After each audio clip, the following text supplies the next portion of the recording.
কাকা কি করতেছেন? গাছ রোপণ করতেছি।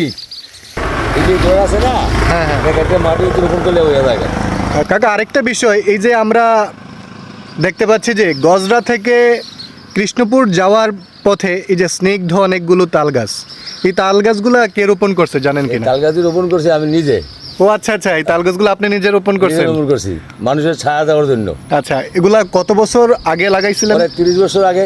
30 বছর? হ্যাঁ। তখন আপনার বয়স কত ছিল? আমার বয়স ছিল আমরা 30-35। ও, তার মানে বিয়ে তো করছিলেন না তখন? বিয়ে করছি তখন। এবার যদি মানুষের আশ্রয় নেয়, আমার মানুষের ছায়া নেয়, আবার তাল গাছ মানুষের কাটিয়ে নিয়ে খায়। আমি এবার এগুলো বিক্রি করি না। ও আচ্ছা আচ্ছা, মানুষের নিয়ে খাইতেছে। না এই রাস্তার সৌন্দর্য বহু গুণে বৃদ্ধি করছে এই তাল গাছগুলা। রোপণ করছি। না কাকা, জিনিসটা আসলেই ভালো, কারণ আমাদের দেশে কিন্তু বর্তমানে বজ্রপাতের পরিমাণ বেড়ে গেছে। হ্যাঁ। বজ্রপাত বেড়ে যাওয়ার অন্যতম কারণ হচ্ছে এই যে তাল গাছ নিধন। আমরা ঠাটা ইয়া করে, হ্যাঁ, হ্যাঁ, নিষ্কান্ত হ্যাঁ। করে।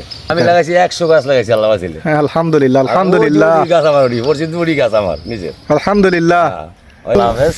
অক্সিজেন অফ রাজীবের পক্ষ থেকে আপনাকে অনেক অনেক ধন্যবাদ জানিয়ে আমি শেষ করছি।